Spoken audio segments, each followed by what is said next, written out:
വ്യാപാരി വ്യവസായ ഏകോപന സമിതി കയ്പമംഗലം യൂണിറ്റ് സ്വാതന്ത്ര്യദിനാഘോഷവും വിദ്യാഭ്യാസ അവാർഡ് വിതരണവും നടത്തി.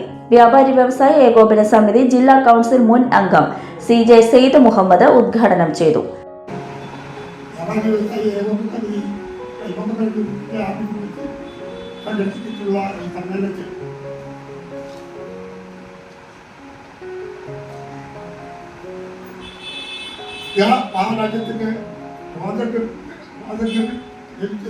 അബദ്ധമായ ആനന്ദപൂർണമായ പുസ്തകങ്ങൾ ഇവിടെ പറ്റിയിരിക്കാവുന്നതാണ്. അതിൻ്റെ മുന്നോടിയായി ഈ സമ്മേളനം ഉദ്ഘാടനം ചെയ്യുവാൻ എനിക്ക് അവസരം തന്ന ഈ യൂണിറ്റിലെ ഭാരവാഹികൾക്ക് അഭിനന്ദനങ്ങൾ അറിയിച്ചുകൊള്ളുന്നു.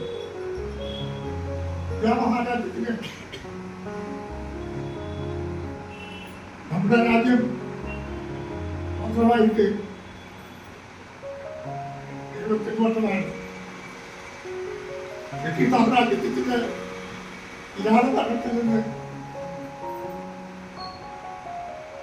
ഇന്ത്യയെ പോരാടി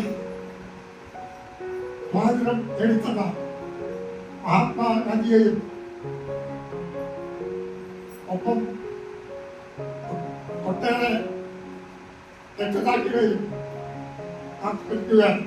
യൂണിറ്റ് പ്രസിഡന്റ് VR ഉല്ലാസ് അധ്യക്ഷത വഹിച്ചു. ജില്ലാ കൌൺസിൽ അംഗം PK റാസിഖ് സ്വാതന്ത്ര്യദിന സന്ദേശം നൽകി. പല സ്ഥാപനങ്ങളിൽ നമ്മൾ കച്ചവടം നടത്തിക്കൊണ്ടിരിക്കുമ്പോൾ കച്ചവടം നടത്താൻ നിങ്ങൾക്ക് അനുവാദമില്ല എന്ന് പറഞ്ഞ് നമ്മുടെ ഇറക്കി വിടുന്ന അവസ്ഥയെക്കുറിച്ച് നാം ചിന്തിക്കുക. നമ്മളൊരു ഭക്ഷണം കഴിച്ചുകൊണ്ടിരിക്കുമ്പോൾ ഈ ഭക്ഷണം നിങ്ങൾക്ക് കഴിക്കാനുള്ള സ്വാതന്ത്ര്യമില്ല, അല്ലെങ്കിൽ ഭക്ഷണം നിങ്ങൾക്ക് കഴിക്കാൻ അനുവാദമില്ല എന്ന് പറഞ്ഞ് ആ ഭക്ഷണം തട്ടിമാറ്റി നമ്മളെ എഴുന്നേൽപ്പിച്ചു വിടുന്ന അവസ്ഥയെക്കുറിച്ച് ചിന്തിക്കുക. ഇതാണ് സ്വാതന്ത്ര്യം ഇല്ലാത്ത അവസ്ഥ.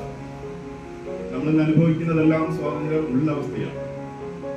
സ്വാതന്ത്ര്യമില്ലാത്ത അവസ്ഥയെക്കുറിച്ച് നാം ചിന്തിക്കുമ്പോൾ മാത്രമാണ്, അതിന്റെ ഭീകരതയെക്കുറിച്ച് നാം മനസ്സിലാക്കുമ്പോൾ മാത്രമാണ് ഇന്ന് നാം അനുഭവിക്കുന്ന ഈ സ്വാതന്ത്ര്യത്തിന്റെ മഹത്വം നമുക്ക് മനസ്സിലാക്കാനായിട്ട് സാധിക്കും.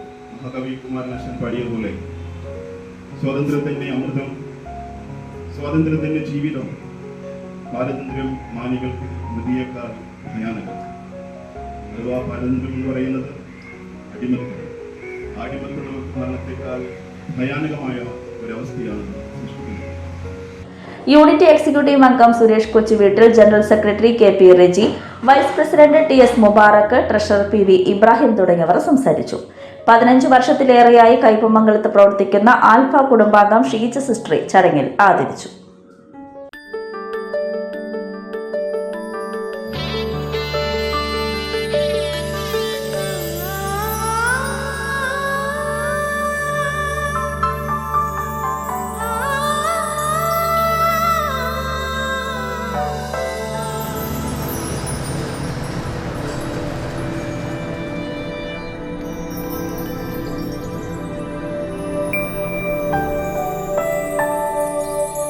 നിങ്ങളുടെ അധ്വാനത്തിന് സത്യമുണ്ട്.